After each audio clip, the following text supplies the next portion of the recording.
And y'all were recording with the audio Right here. also? Good. Good.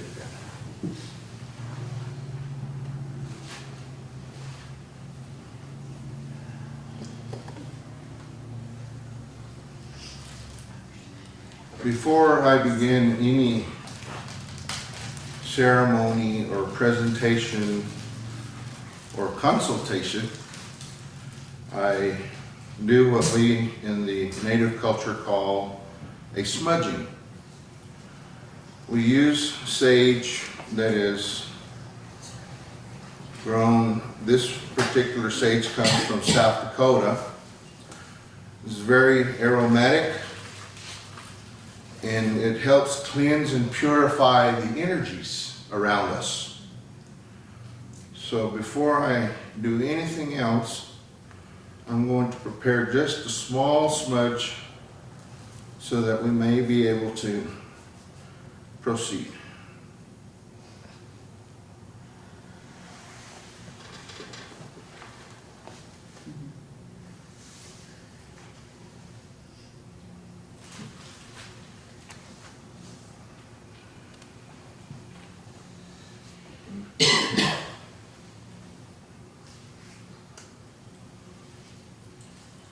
Oh, Pagosa, thank you, Grandfather, for this day that you have made for us and the blessings that you give us.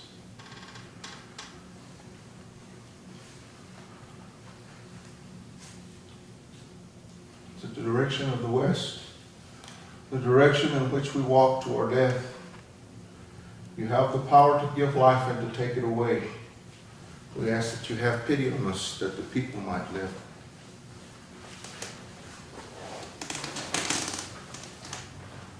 To the direction of the north, where knowledge, wisdom, and understanding come, we ask that you have pity on us, that the people might live. The direction of the east, the home of the morning star, it lights for us a good red road that leads us to harmony and balance with all things and all our relations. The direction of the south, where we receive healing in abundance. To our Earth Mother, it gives us all that we are and all that we have. Without you, we are truly nothing.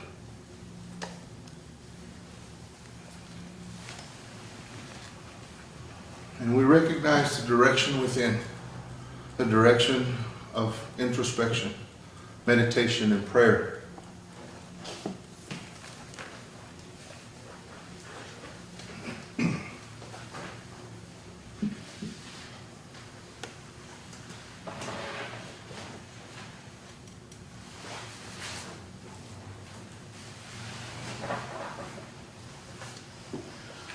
Thank you very much. I appreciate you, your patience and having the opportunity to be here with you. Yesterday we had a very, very nice walk out there in the forest, and I told them that I said, I haven't been home in such a long time, and I want to walk in the water of the river, so I did, and it was very refreshing. Just as this morning is very refreshing to be able to come together and to speak about my life, about who I am and what I do. I don't know how she introduced me, but my name is Watching Wolf. In the Lakota language, is Shulkamanitu-Tanka-Iyanka. I am from Comanche descent, but there's probably not many Comanches in the area that I live. And so I was introduced into the Lakotas and did ceremony and celebrated ceremony and rituals with them, and have learned a lot from them over the last 18 years, maybe 20 years now.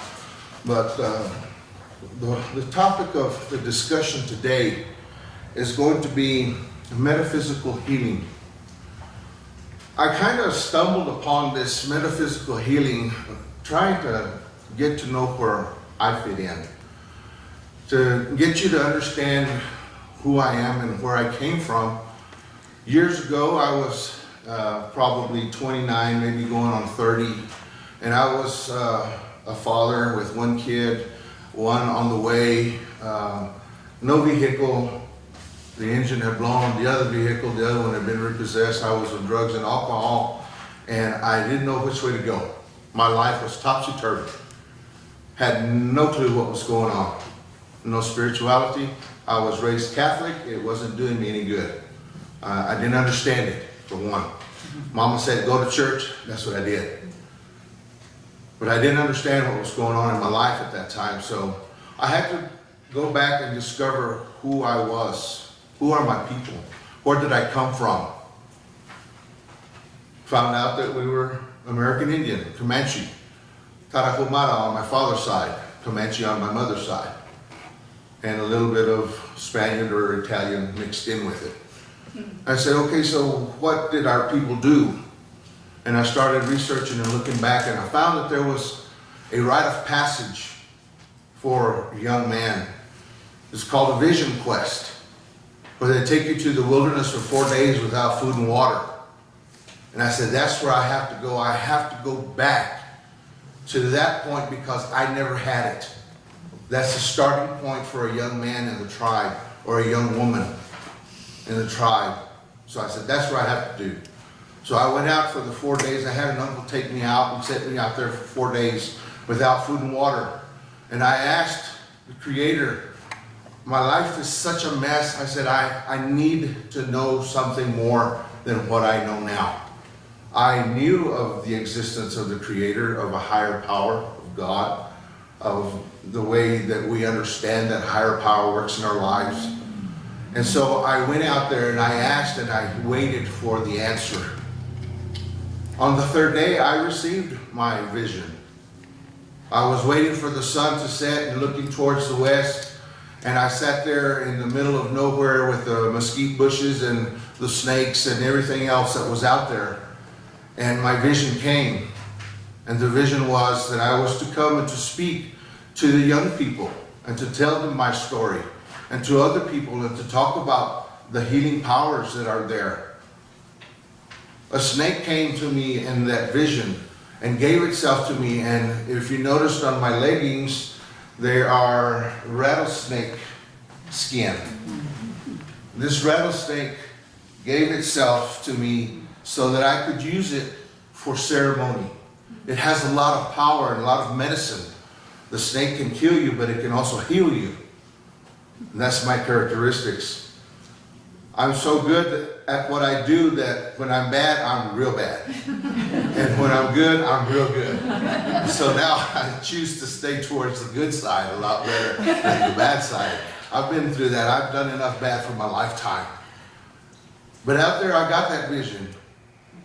And I came back and I started using it. And I felt that God told me, go and I will tell you what to say when you get there. Because I didn't know what to say. But over the years, He has taught me many, many lessons. And one of those is the healing of ourselves from within. We have that capability. If you know what the word metaphysical means, I thought it meant supernatural, and it kind of does, but it really isn't. It's cause and effect.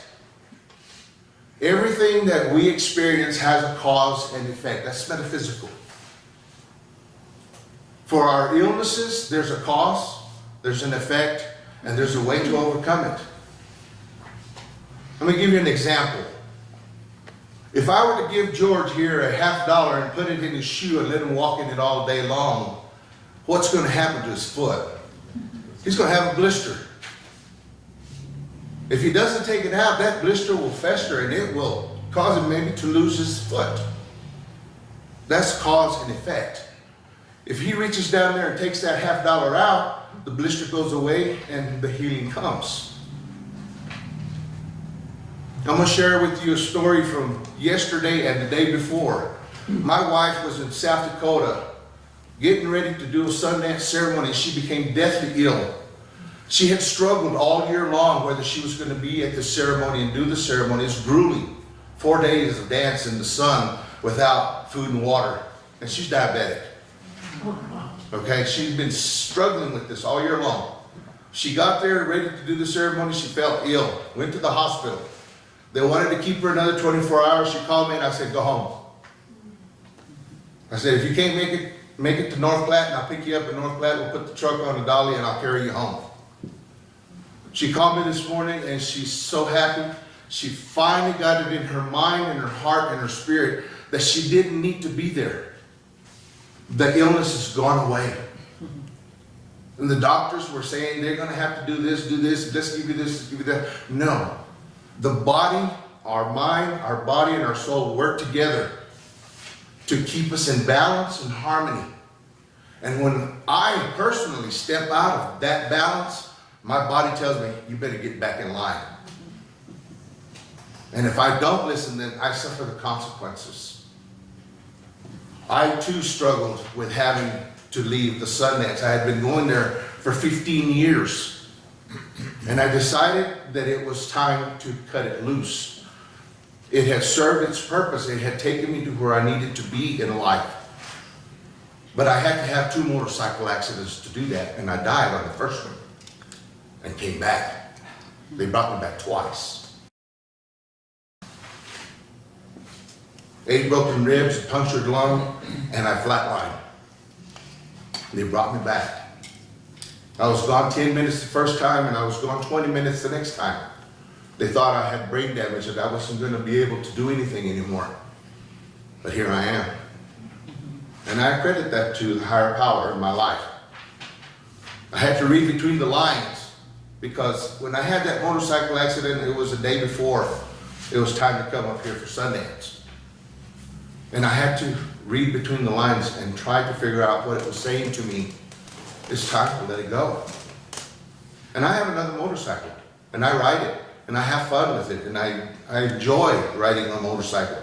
And I just know now I don't have to have another accident because it's not required. I listened, I paid attention, and I got the lesson. And it happens to us all the time. If it happens to me, it happens to you. And you know why? Because we're all human and we all have a belly button. We all came from our mother's womb. That makes us the same. I bleed when I get cut. You take this tissue away, I have muscle, bone, ligament, all the things that you have. So if it's good for me, it's good for you. I'm not saying this road that I walk is for everyone, but there's some good things in it for all, because it is human nature. Many people have come to me over a period of the years that I have walked this road. And if you pardon me plugging the book, The Healer Within, which I have here if you're interested in it. I have 3 different books, but the first one is The Healer Within. Actual case histories where people have come and asked for a healing ceremony because the doctor said they can't do anything. If they go in to the brain where a woman had a tumor, they said, we can't go in there because it's in an area that if we do more damage than good. A man who came to me who had severe back pain and could not walk upright came, and we talked about what his life was about. Come to find out, he had been holding a grudge against God since his wife died for years, and the burden became too much for him. And when we talked about it and he realized it, the pain went away. We did ceremony, because the ceremony is the period at the end of the sentence. We have to give it ceremony to make it all complete. But when he finally figured out what it was that was holding him down, he stood upright and he walked upright, and the pain had gone away. The lady who came with the tumor in her head, we did a ceremony for her, and we found out that she had been harboring some things in her mind and her heart. She had to let it go. And that tumor, when she went back to the doctor for a follow-up, he came out scratching his head, I'm sorry, but it was there, now it's not. I don't know what happened. We do. We understand that. Because we're living it. We're understanding. Sometimes people who have talked to me and say, I have cancer. And I say, okay, what kind of a relationship do you have with Creator, with your higher power, with God? They say, I don't. I said, okay, that's part of the problem right there. You have to have some kind of relationship of an understanding of a higher power, something bigger than you. And then I say, what kind of dreams are you having? Because dreams are very important. To me and our people, dreams are the forgotten language that Creator gave us. They come from the subconscious mind, and they use imagery. And that imagery is put with words when we wake up into the conscious world. And those things come together and they mean something to us. Learn to interpret the dreams, you learn to interpret what it is that try to tell you and how to live. And so the person is told these things, and they go and they start making their peace with family. I've got cancer, I've got 6 weeks to live. I'm sorry for all the things that I've done. Please forgive me. They go back and they make amends for all the things. And then all of a sudden they go to the doctor, and the doctor says, hey, you're in remission. Well, how did that happen? They came to terms with what was being said.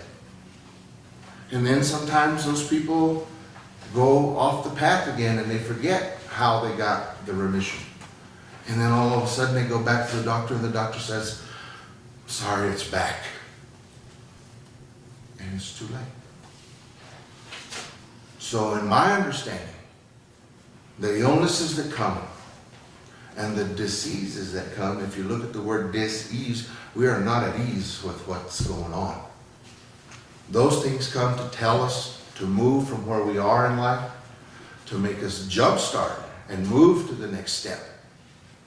And if we don't, then that illness will take over, and we will succumb to that illness. I've been very fortunate in my life to have this and to be able to deal with it. I want to share with you this little book. If you can go online and buy it, I'll tell you what, it's the best. If you don't have it, if you've ever seen it, get it. A to Z, from every illness, the cause, probable cause, and the new thought pattern, to erase that of what's going on. This is my second one. The first one is kind of torn and tattered, and it's got the pages that are missing. It's got little highlight marks in it. People have called me, so I've highlighted it and that kind of thing. So, you know, and I do quote Louise Hay in my book, The Healer Within, with her permission and blessing, because I had to write to her and get permission, since I was getting it out of a copyrighted material. But she gave me her blessing and said, continue doing the work you do. And that's what I intend to do with my life for the rest of my life. As long as I can, as there's a breath in this body, I will talk to people and allow them to see that there is a better way to live than living in pain and suffering.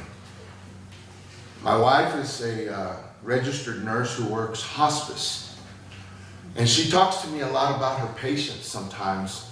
Not names or anything, but certain aspects of that illness that they have. And she says, what do you think about it? And so I give her my input, and she'll go and give the input to some patients and that kind of thing. And eventually that patient will take what was said, and they're not dying anymore, because they came to a different awareness of themselves, a different consciousness. They raised up a level. She sees a lot of death in her job, but that's her job. She loves what she does. But I think that we were brought together so that we could work together, so that when those patients that need to have that kind of word will have it. My wife has tried very hard to learn the road that I walk. She's probably 10 years behind as far as the learning and getting to know how those things work, but she has me at her side so we can work together. And I would say to you, if you don't understand how it is that I'm saying the metaphysical cause and effect. Look at yourself, and this is one of the things that I had to do. Strip down to nothing, just birthday suit. Stand in front of a mirror and look at yourself and ask yourself, are you happy with what you see? Internally as well as externally. If you're not, then you need to do something about it. Nothing changes if nothing changes. The definition of insanity is doing the same thing over and over and expecting different results. Do something, change something today so that tomorrow is not the same. I had to do that. I didn't like the way I was in my 30s.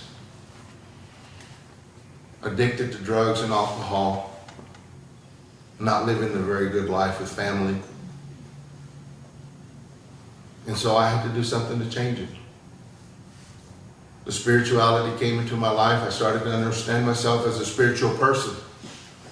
And those things that were a part of my life started fading away, and they started going away, and they didn't fit the picture of who I was and who I was aiming to be. I challenge you to do that. I don't know if there's many people that have done that in their life, but I have, and it made a difference to me. Look at yourself inside. Are you the person that you want to be? Are you the person that the Creator intended to be? If not, do something to change it today. You know, I'm going to tell you another little bit of my story in my life.